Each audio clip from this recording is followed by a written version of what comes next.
Here I have BLACKVIEW BV6600, and today I'm going to show you how to add a Google account on this device and also how you can remove it then.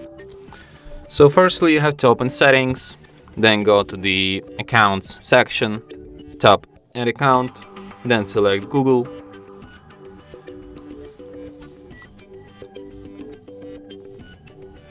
Here you have to enter your email or phone number. Tap next. Then you have to enter your password.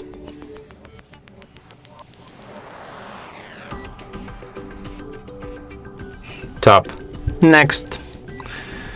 Then you have to select if you will be using this device or if your child will be using it. Then you have to agree with Google's terms of service and privacy policy. And then you have to select if you want to enable Google backup feature.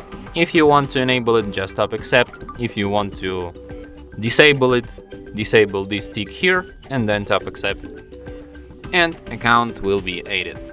So if you want to remove this account, select it here and tap remove account and confirm it. And that's it. Thanks for watching. If you find this tutorial useful, don't forget to hit that like button and subscribe to our channel.